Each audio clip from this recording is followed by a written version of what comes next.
us a little bit later, and Trish said she has another meeting, so she will not be able to join us either. So I'd like to begin the call the audit committee meeting to order, and I'd ask Beth to take the roll. Yes, Trustee Michaud, Present. Trustee Martin, Present as well, just slow on the mute button. okay, thank you. Thank you. And I'd like to remind people who are participating to please leave your mic muted when you're not speaking. And the first tab is to deal with the University of Maine Department of Athletics agreed upon procedure report for fiscal year 2025. Having an overview. And Dennis, are you still here? I can't see you. So I'll turn it over to Janessa. Is she here? She's here, she's talking, but we can't hear her. I see her microphone is off for Zoom, or is on for Zoom, so maybe change devices, ma'am?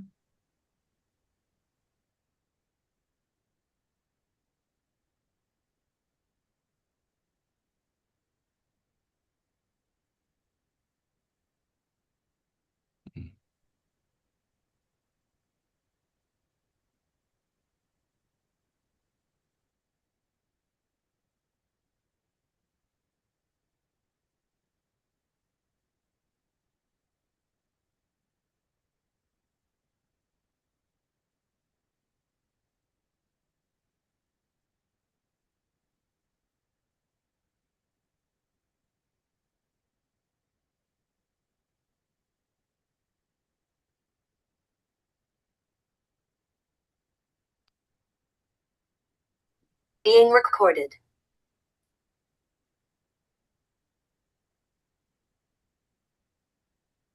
Can you hear me now? Yes. Yep. Thank you. Okay. Okay. I was told that I would not be doing the presentation, that I would just be giving you a statement.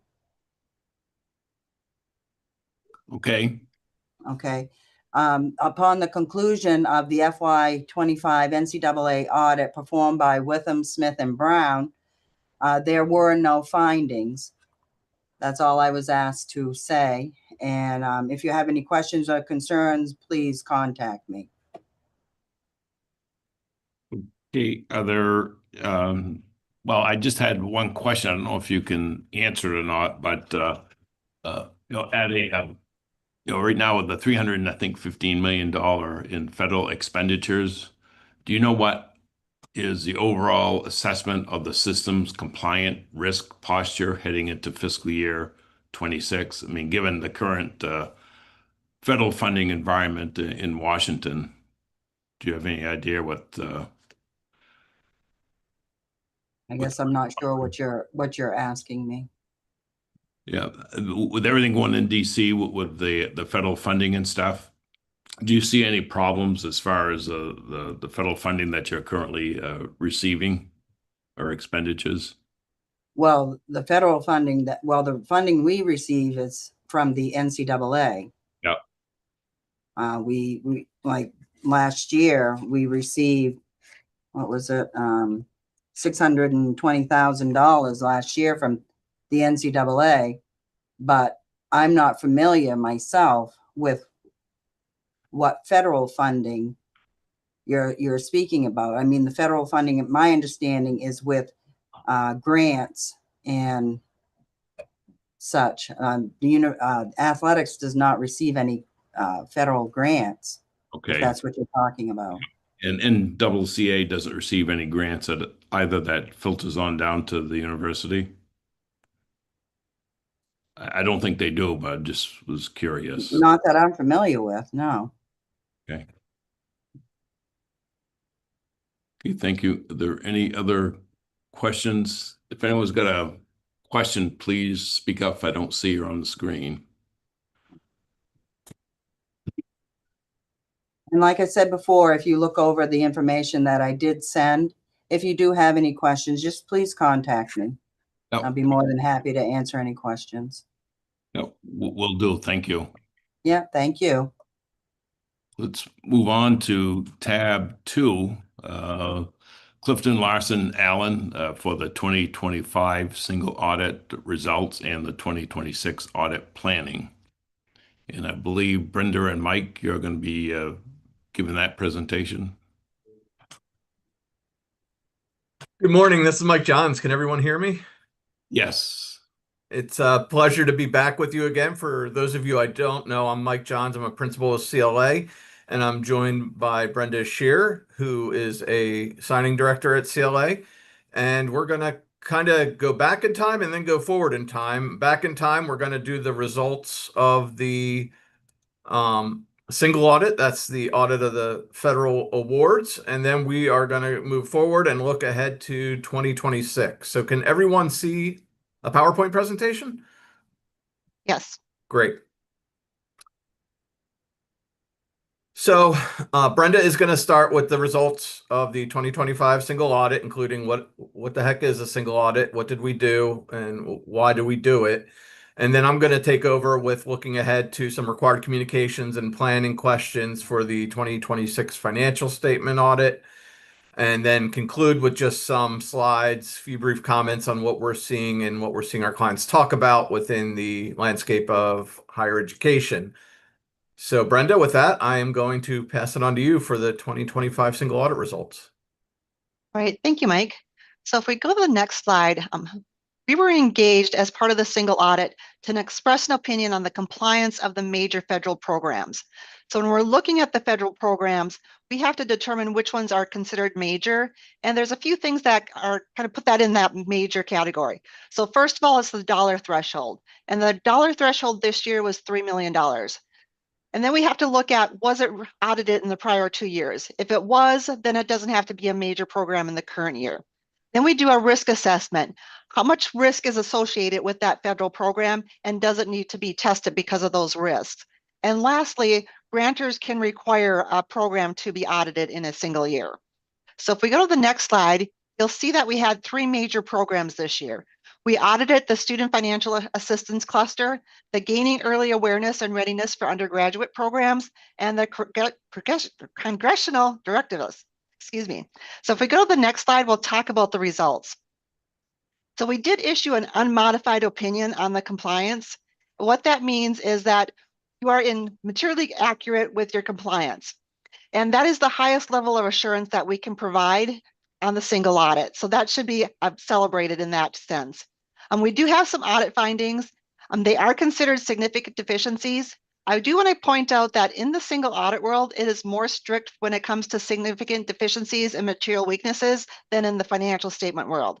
The reason being is the single audit says that if you have a finding, that means that you have non-compliance. If you had controls in place, you would not have had that finding. So you're automatically at that significant deficiency level. Then we have to take a look at, is it a material? And in your case, these did not rise to the level of a material weakness. So the 3 findings that we had, the first one had to do with the student financial aid and the enrollment reporting to the National Student Loan Data System. This is a repeat finding. We have this in probably about 90% of our client base because it is very difficult to comply with all the requirements under this requirement. So the first one was a change in enrollment was not reported within 60 days. And because you have a time limit on this, if you do not hit that 60-day mark, it's going to be a finding. So we had 4 students here. And then the next one was the effective date reported did not match. So there's program information that you have to include and campus-based, and it has to match the institutional records. And for one student, it did not. When I look at this one, even though it is a repeat finding, and we've seen it quite a bit within your findings the last few years, the Department of Education knows that this is an issue, mainly because of the National Student Clearinghouse. That's a third-party servicer that most schools use, and Maine does use them as a third-party servicer. They have some issues, and what I always say is that the squeaky wheel gets the oil. So I'm going to suggest that the campuses be that squeaky wheel so you can resolve these issues. So the next one has to do with the awarding of Pell Grants. We had 1 student that was over-awarded, and this mainly is the result of there was some significant changes last year in how Pell Grants are awarded. And this is just kind of a carryover. There was, just getting used to the new system, making sure that all the Pell Grants are awarded properly, did have one finding. And then the last one was our congressional directives. There was 3 expenses totaling $420 that were incorrectly coded to the grant. So they were not allowable expenses, so therefore it had to be a finding. And it was the 3 exact same types of expenses. It was actually an expense reimbursement to one of the granting the employees. But again, it was only $420.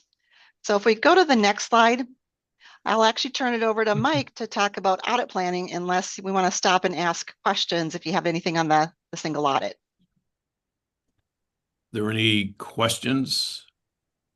I just have a couple of them. I know 2 of the 3 corrective action deadlines have now passed. Has management provided you with any evidence of completion? If so, have you been able to verify them yet? So that'll be something that we do in our next year's audit. So when we kick off the single audit, which is actually coming up pretty soon, we'll take a look at if the corrective action plan was implemented. Okay, and when you look at, well, given, actually we'll focus on UMA, but UMA has what, 3 separate control issues this cycle. What system level oversight, and I don't know if it's best for you or for someone from the system, but what system level oversight is being applied to Augusta specifically when you look at the 3 findings? And I believe there was actually, if I remember correctly, one was in congressional designated spend, as you mentioned, the coding error, then untimely reconciliation, and the federal work study underutilization issue. So what's being done as far as oversight as it applies to Augusta specifically? And my second question is, under the federally work study, where it's underutilized at UMA, does that put future allocations at risk? And what's the total dollar value of that unused allocation? I can speak a little bit to what they have implemented at UMA.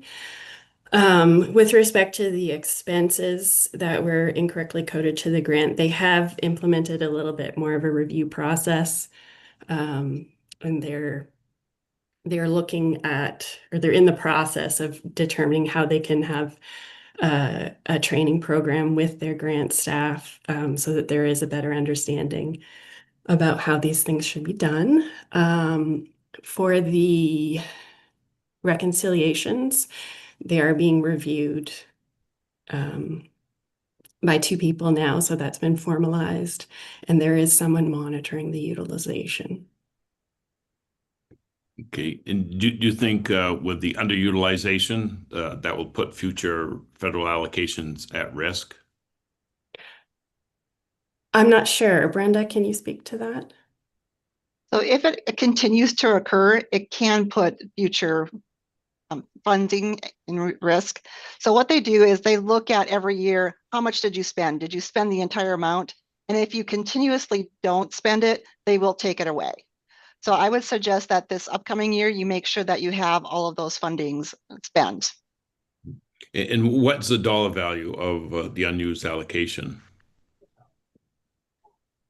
Do you know what that number is?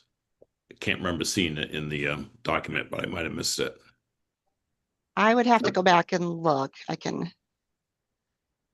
And I think that Leslie may be looking that up, but I also just wanted to introduce everybody because Trustee Michaud, I know you've met Leslie, but others may not have. And she's the accounting manager in our department and has been working on single audit since 2019 and works diligently with the campuses. So I just wanted to introduce her as Darla's not able to join us today. Yep. Thank you, Tracy. Did that give you enough time to look that up, Leslie, or do we need to come back? No, to I'm those not really things? even sure where to find that, to be honest, Okay. Tracy. Yeah. Brenda, do we have the information to look it up and I can start with the audit planning and then maybe get back to them? Or is this something we'll have to email at a later time? Nope. If you want to get going on the planning, I can look it up and then I can put it in the chat when I'm ready, and then you can. I won't it. see that, just interrupt me. But moving on to the 2026 audit planning. So this is, and I'm sorry, Trustee Martin, did you have a question? Yeah, I have a question of interest and then one follow-up on the audit. I'm curious, what happens to the one student that's overfunded? Is it just like, congratulations, you got more money, or is there an adjustment that you have to pay back, or it's going to be trimmed off next semester? Just curious about that. So this is one of the reasons why we try to do the student financial aid testing early, so you can make those corrections before that program closes. So it was already returned and it was adjusted before the program was closed. Oh, it's a happy ending. I like those. Thank you. And then the other thing, I'm sure that there's a lot of moving parts in these pieces. Are there checklists and procedures in place? I mean, there's a lot of people that go through this process, and for students with change of enroll, a reporting not done, and or one over. Is there checklists to go through? And you stated that there were two people going over that stuff now. What's the process as far as the documentation and the review? As I understand it, with the NSLDS reporting, they have created a query that they can run between reporting periods and see which students have had changes in their status and update those periodically. So I think UMaine is doing that on a weekly basis, and USM is now doing that on a monthly basis. Okay. Thank you for that information. And that gave me enough time to look up the dollar amount. So the dollar amount that was unspent was about 91,000.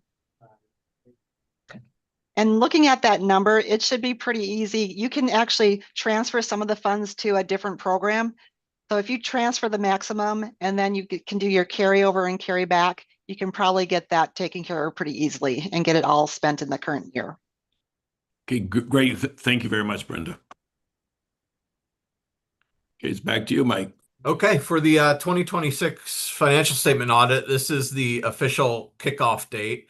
So we're going to go over some required communications and then ask a couple of questions. And of course, we'll follow up with interviews. But we're engaged to audit the financial statements for the year ended June 30, 2026, and express an opinion on those financial statements in accordance with our professional standards, which includes government auditing standards. So the way the process works is management is responsible for closing the books and ensuring that the internal controls are operating appropriately to prevent, detect error or fraud. When they're done their close process, we come in and perform various tests to enable us to express an opinion on those financial statements. Under GAAP, under generally accepted accounting principles, the system's financial statements do include what we refer to as a component unit, which is the foundation. Those financial statements are audited by other auditors, and CLA does not. We will reference those other auditors in the audit opinion over the system, and we do not audit those figures. The financial statements also have what is referred to as required supplementary information, such as the management's discussion and analysis. We perform limited procedures over that, but due to its nature, we do not express an opinion on that required supplementary information. At the end of the audit, we issue a formal governance letter that goes through our standard required communications. And if applicable, we would issue what's referred to as a management letter if we identified any deficiencies in the internal control structure. The timeline of the audit, we work backwards for the financial statement audit from October. The audited signed financial statements are due the end of October to the state. So that's where we work backwards from. And we start to meet that deadline. We start in the June-July timeframe performing some preliminary procedures. We've already had a planning meeting with management talking about things that may be new or exciting that would impact the audit.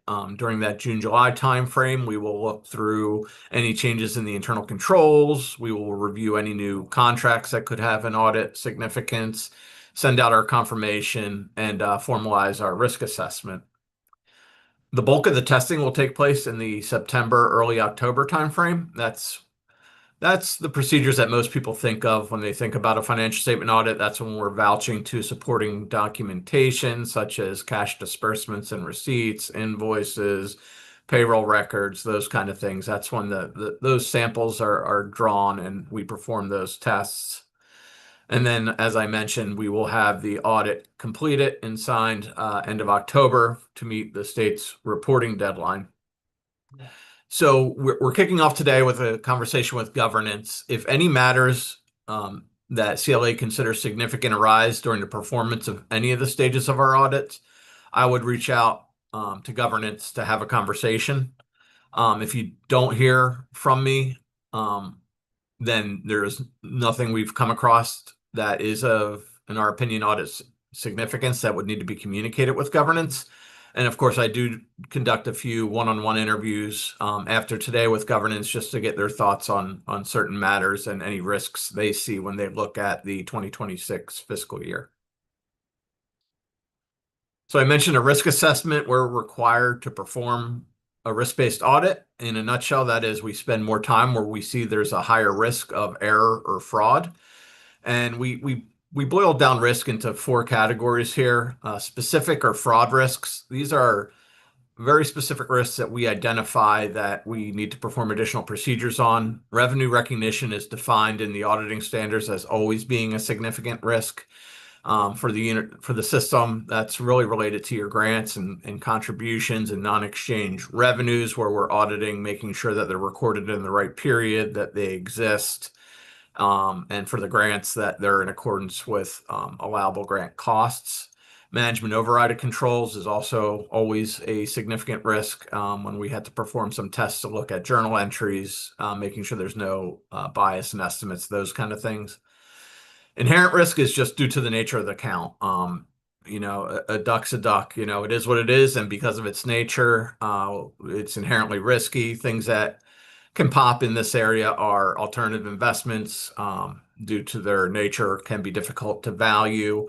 Large capital projects, due to the size and volume of the cash disbursements, can be inherently risky. And then the completeness of the liabilities recorded at year end. Control risk, that's the risk we set to say, okay, the controls in place, is there a high or low risk that they would catch an error or fraud when it occurred?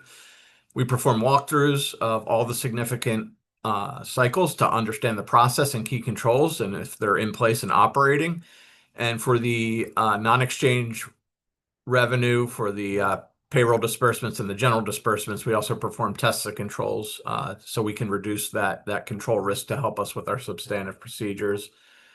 Detection risk, we issue reasonable assurance, but not absolute assurance that there's no errors in the financial statements, because there's always the risk that an audit procedure won't catch an error. So what we do to mitigate that risk is each year we perform new audit procedures or different audit procedures from those of the prior years. Sometimes it's looking at account balances that maybe don't have what we consider a material balance. Sometimes it's a brand new test looking at something outside of the normal accounting function. But those are the areas we look at risk. We create our heat map and then we perform the procedures according to that risk heat map. More procedures, more time where there's a higher risk. As I mentioned, the foundation is audited by other auditors. We are required to communicate with that other firm and send them some correspondence of what we see as risks, and then get confirmation from them that they're auditing in accordance with professional standards and if they ran into any issues during that audit. The single audit, which Brenda mentioned, is starting shortly. We also have to perform a risk assessment. Once the major programs are selected, we have to look at the 14 compliance attributes, see what the federal government's saying is applicable, and then assess control risk and inherent risk and overall risk of material non-compliance. The part of the risk assessment that's a little bit different in a single audit is that the federal government requires us to plan to get to a low level of control risk. So every federal attribute that requires an audit also requires a test of the related internal controls. So we like to pause here and just note that as part of our audit and communications with governance, we like to hear if you see anything in the financial reports you've reviewed so far this year that seem unusual or risky or an area of focus you'd like us to address? Any other concerns you may have with litigation, fraud matters, anything out of the ordinary? And again, I will reach out individually to have interviews with selected members of governance, but we like to just pause here for a second and see if anyone has anything on their mind that they would like to discuss. Thank you, Mike. Is there anyone have any questions?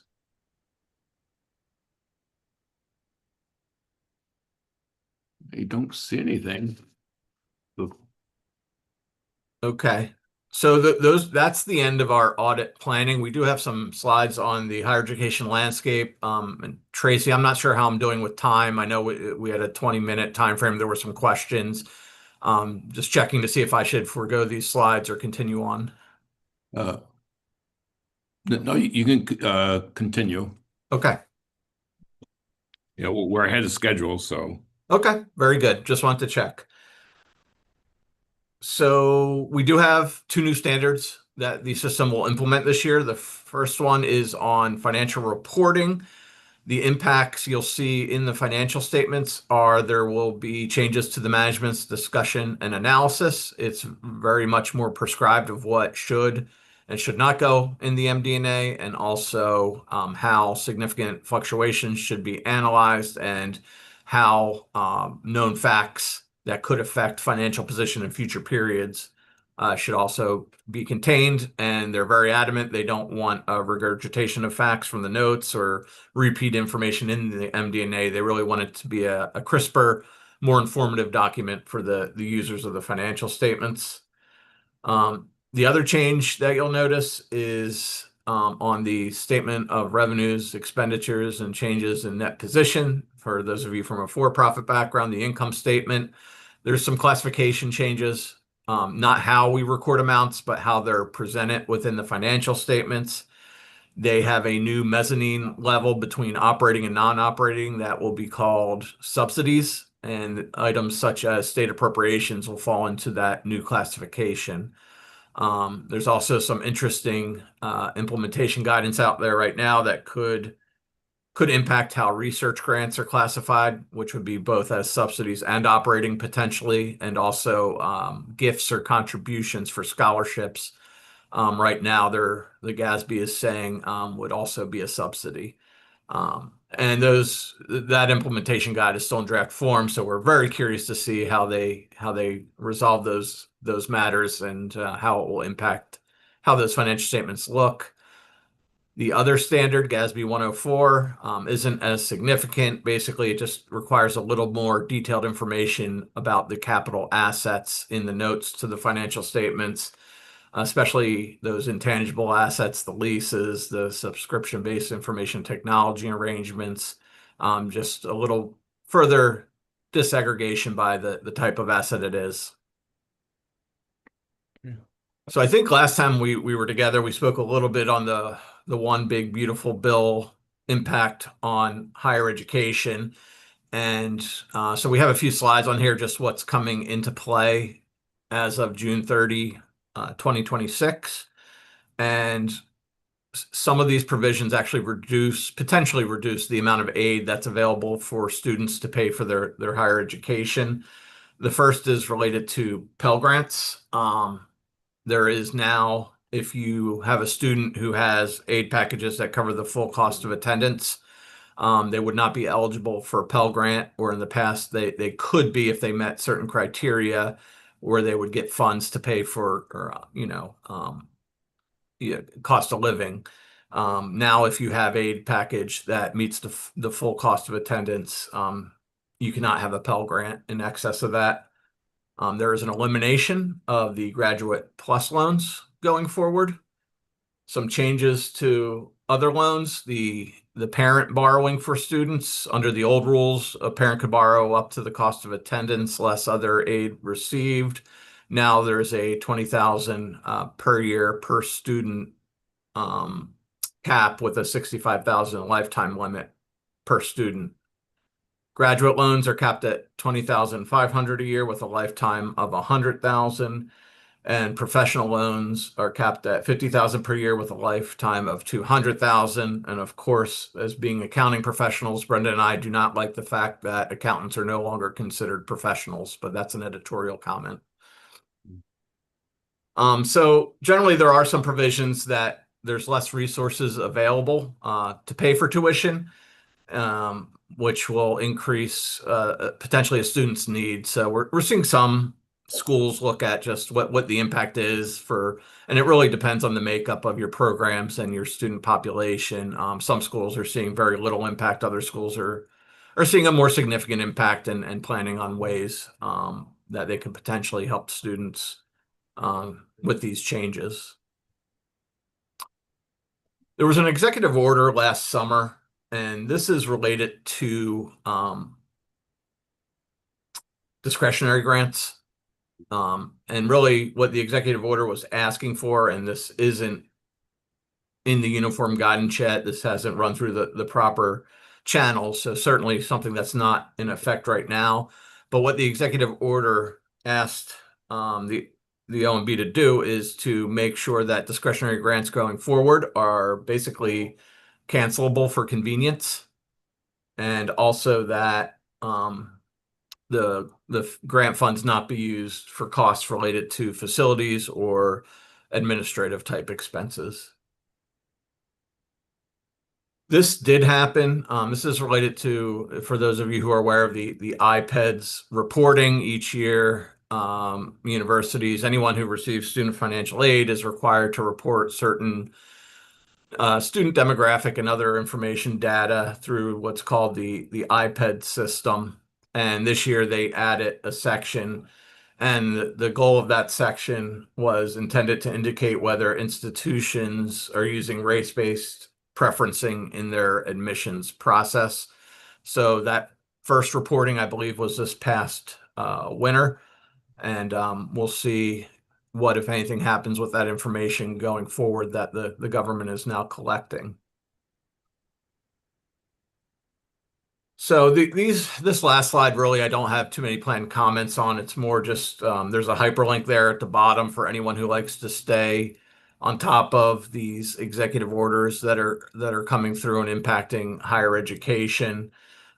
There are some other committees and executive orders that are, they're working through some agendas, but just wanted to make sure that you're aware and have that hyperlink. The first bullet here, really, this is a change that went through, and in the past, for-profit schools always had to report earnings of their students by program, and the purpose of that was that there could be penalties if a student didn't earn a certain dollar amount after obtaining a degree from a proprietary school. Now there's criteria for every institution of higher education where they're looking at if a student earns a degree and gets a job and is earning less than, I believe it's a high school graduate equivalent, that the program that student studied in may not be eligible for federal aid going forward. So that is something that's coming down the pike, and it'll be interesting to see how they collect that information and what's done with it, but that is a change. Those are the end of our formal comments. We do post a lot of thought leadership. If you're interested, you can scan this QR code and get to our website. And I'll try to stop sharing my screen and answer any questions anyone may have. Great. Thank you very much. Really appreciate that, Mike. Job well done. Are there any questions? I just have one. And you'd mentioned governance, and I've dealt with a lot of grants here at the local level, and it's more than just about money as far as when you look at the grant agreement. So, and as we think about the breadth of the system's grant portfolio, federal awards, state awards, and significant private philanthropic agreements, I want to make sure the committee has a clear understanding of our compliance exposure beyond the dollar side of things. Say, if a grant condition was violated, not a misuse of funds, not an improper expenditure, but a breach of a non-financial covenant in a grant agreement. such as required consultation, governance obligation, would that constitute a reportable compliance matter under a audit standard? And separately, in your experience, what is the typical consequences when a grantor becomes aware of a non-financial condition of their agreement was not followed, particularly in a say in a say a private grant or a federal grant relationship? Sure. So in the single audit, yes, that would be a reportable finding. So there's 14 defined compliance attributes, and a lot of them have nothing to do with dollar amounts. Some examples are reporting, subrecipient monitoring, equipment management, procurement, so things along those lines. When a violation is noted by the auditors in the single audit process, yes, it would be reported in the single audit report as a finding, as we just went over those findings. And yes, they can be related to dollars or they cannot be related to dollars. In terms of but that's only for federal major programs. In terms of the financial statement audit, it's really not, we are required to consider material non-compliance that would be material to the financial statements. So that's at a much higher level. It's a much higher bar than what we're talking about with a single audit finding. But government auditing standards do require us to consider, as part of our audit plan, if there was significant non-compliance that would have a material impact on the dollars that are recorded in the financial statements, for that to be reported in the government auditing standards report, Okay, which is issued with the financial statements. okay, so that's very helpful. So it's on the federal side. Well, let me take it one step further then. 'Cause like I said, we deal with a lot of them here, both federal grants as well as the McKinsey Foundation, but it could apply to the university because they deal with a lot more grants than at the local level. So I want to take it one step further. Right. Currently, the system currently holds a low risk status as it relates to our federal grantors. And we know that every year the federal government looks at it with a single audit. So if the system were found to have not followed a material condition in a significant, say, private grant agreement, not a spending violation, but a governance or operational condition that was clearly written into the agreement, could that affect how our federal grantors view us? Could it factor into their decision when renewing or awarding federal grants? And the last question is there any situations where a failure like that in a private grant would need to be disclosed as part of a federal audit process? The last part of that, no, as part of a federal audit process. If you had a finding that was not related to federal grants, but rose to the level of a material weakness in internal controls over financial reporting that's related to anything, private, federal, state, ungrant related, that would change your audit risk status to high. It's rare, and Brenda, please chime in after I give my opinion here if you have anything additional, but it's rare that in the audit of financial statements to get to a level of noncompliance with a foundation grant, a state grant, that is considered overly material or pervasive to the numbers in the financial statements, because that is our goal as auditors. You could violate, say, a procurement provision in a state grant, and that probably wouldn't raise to something that has a significant impact on the financial statements. So something, I guess, for lack of a better term, to reach that level, something major would need to have occurred. Okay. So I do want to share an experience that I had at another one of my private colleges. So they had some fraud in one of their private grants, and the media was ruthless. They plastered their name all over the media. And eventually the federal government did come in because it was related to healthcare, and they had some federal healthcare grants. And the feds did come in and they wanted to look at internal controls.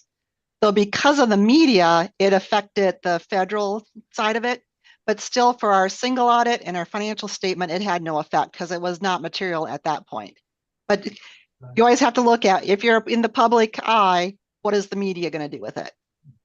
Yep, that's good. I really appreciate it. Like I said, because we do a lot at local level, and I know the university has millions, multi-millions of dollars. So I was just kind of curious. So thank you. Really appreciate it. Are there any other questions? If not, thank you very much, Mike. Really appreciate it. Thank you for having us. We always enjoy it. Have a great day, everybody. Thank you. Moving on to tab 3, the University of Maine System Enterprise Risk Management. And for this, Gretchen and Nathan will be giving a presentation. So I'll turn it over to, Gretchen and Nathan. Good morning. Thank you, Trustee Mishu. So it is my pleasure to introduce you to Nate Anaya, our Director of Risk and Safety Management for the University of Maine System. Nate helps lead our enterprise risk management work, including how we identify, assess, and monitor risks across the system. I especially appreciate his strategic approach to proactive auditing and monitoring, which helps our campuses identify issues early and respond effectively when challenges arise. So today he will provide an overview of our current risk landscape and our ongoing enterprise risk management efforts. So without further ado, take it away, Nate. Oh, thanks for the introduction, Gretchen. Good morning. I think it's still morning, everyone, and pleasure to be here. I'll go ahead and share my screen and we can get started.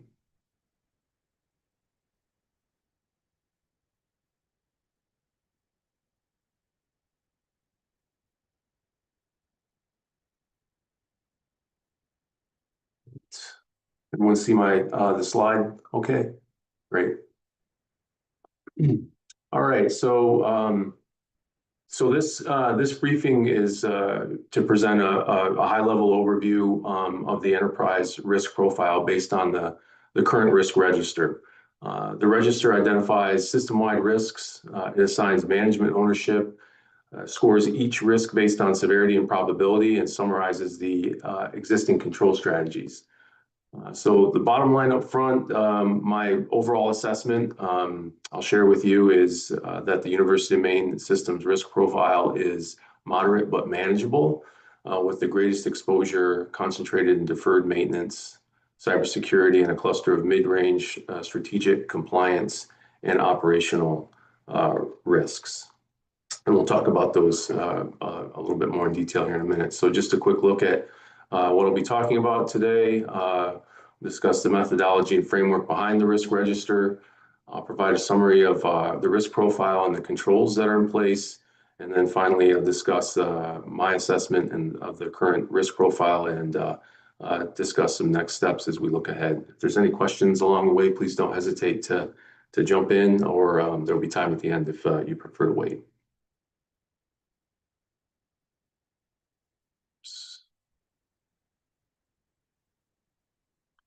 So just a look at the methodology and framework behind the risk register. So the register uses a standard enterprise risk scoring model.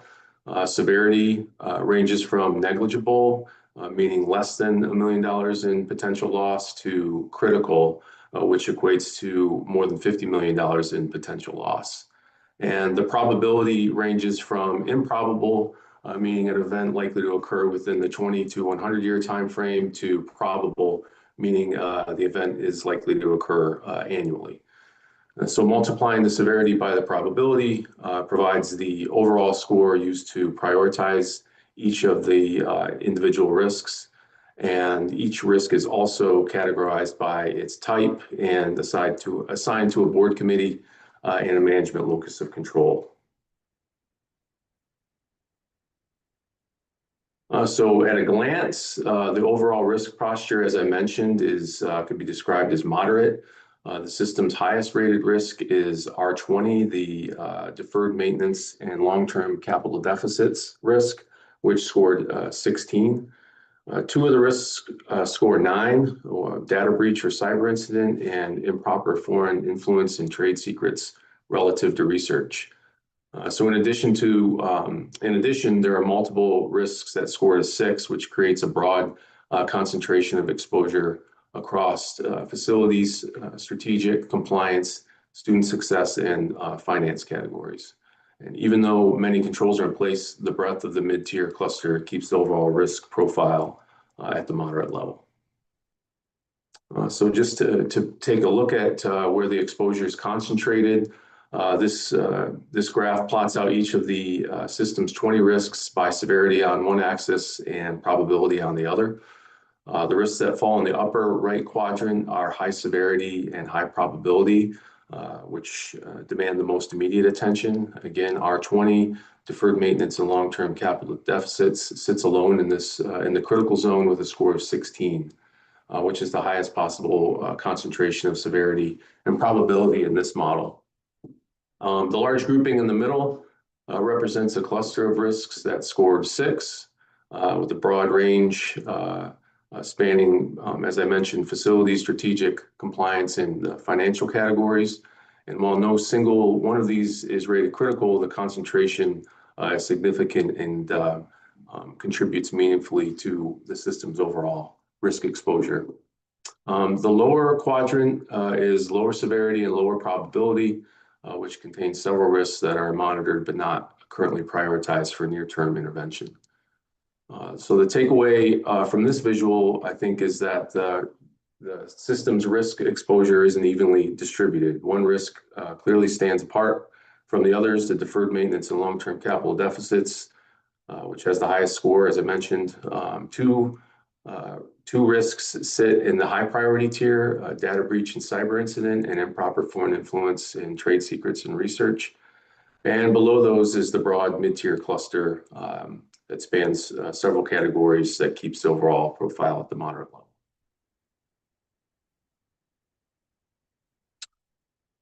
I'll look at the top strategic risks. The strategic risk profile centers on mission sustainability, student outcomes, and public trust.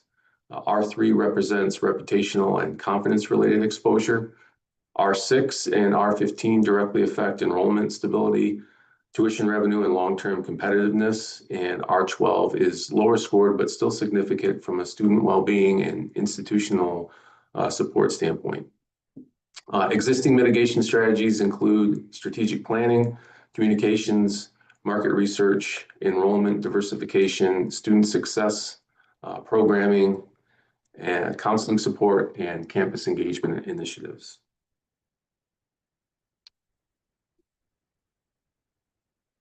All right, switching over to operational risks.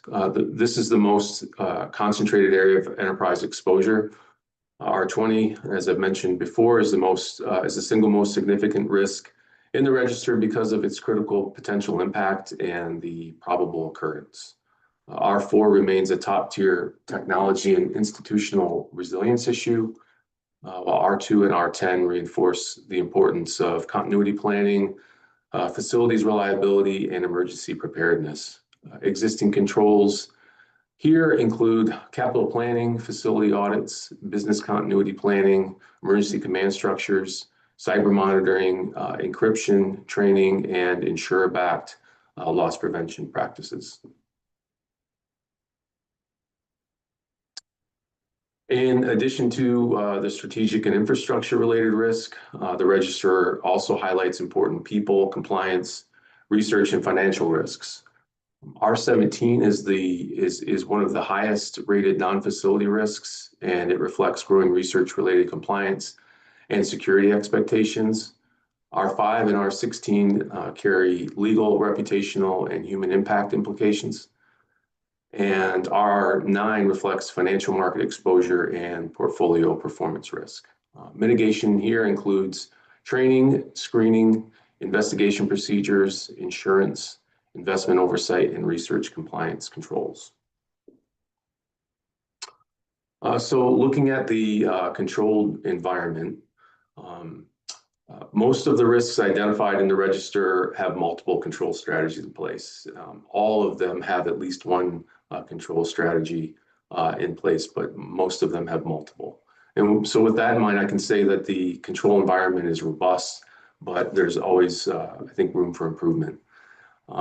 So risk transfer is a common control option, and the University of Maine system holds multiple insurance policies, including workers' compensation, our liability insurance package, and property loss, just to name a few. And I'll just take an opportunity to speak to some of the control measures that my team is currently responsible for. In reference to the emergency management controls in place, we recently added an emergency preparedness and planning manager to the risk and safety management team. So this person, I believe, will greatly enhance our ability to provide system-wide support to emergency management programs and initiatives, to include plan development, exercise and training support, and program audits. So I'm excited to see what this addition to our team is gonna mean to the system. And I'd also like to mention that risk and safety management will be expanding our facility inspection and program audit activities, in addition to increasing our post-injury investigations, all of which is intended to support a shift toward proactive injury prevention posture. So looking forward to what that will do for the system and what that will mean. Regarding the assessment of the control environment, so my observation of the risk register is that the system does have a credible control environment. And as I mentioned, each risk has multiple control strategies in place. So the issue is not necessarily a lack of mitigation activity, but rather the underlying exposures in the highest rated risks remain large even after the controls are considered. So this is especially true in regards to deferred maintenance, cyber risk, facilities continuity, and selected strategic and compliance areas. So the next phase of enterprise risk management should focus on measurable progress against these top risks. And finally, as we look ahead, my recommendations are that the management locus of control should provide periodic updates on the highest tier risks, including current score, progress, and barriers to reduction. Quarterly reporting by the risk owner would help ensure that information related to risk reduction activity is current, and also it would ensure that risk management remains a priority. Finally, enterprise risk management reporting should move toward clearer discussion of residual risk and desired future state positioning, and which these things can be accomplished by making some minor enhancements to the risk register. So that concludes the briefing that I had. So if there are any questions, I'd be happy to answer those now. Thank you very much, Nate. Appreciate it. I just have one quick question, similar to an earlier question. I mean, how is the federal funding uncertainty reflected in the current risk register? And is that scoring adequate given what's happening in Washington? So I could, so one of the I would invite anyone on the panel to jump in if they'd have a better response to that. One of the challenges, I think, from my perspective, is sort of being a custodian of the information and not necessarily managing the control strategies related to the financial risk.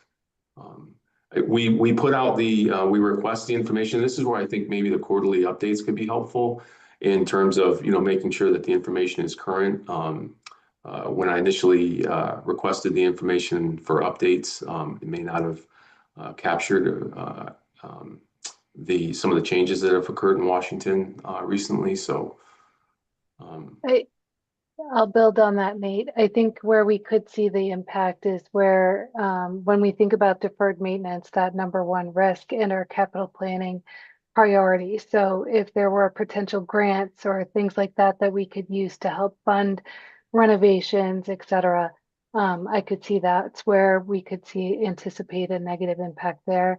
But I'll look to Tracy and Ryan as well as you think about the portfolio performance and things like that, if you want to build on anything there. I was just going to add in that I think it's one of those ones that we're constantly evaluating, and specific things like our relationship in Washington can change on a dime. And so they're accurate when we fill them out, and I think if we see them materially changing, then we update things along the way. But that's certainly one that changes, feels like it changes, or has the potential to change on a regular basis. Thank you. Thank you. I see Trustee McMahon, you got a question? Yeah, first of all, I apologize for being late. My food pantry volunteer ran long today.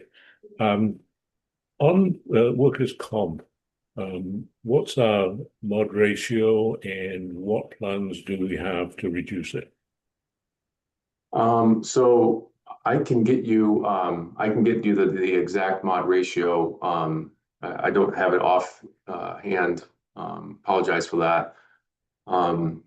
I can tell you that it went down from last year. We had a slight reduction last year, and I can say that in terms of reduction efforts, as I mentioned, one of the things that that risk and safety management has recently started. Last year, we initiated a OSHA training initiative. So we went out and we provided general industry OSHA classes. We have folks on our team who are authorized OSHA trainers to help educate the workforce.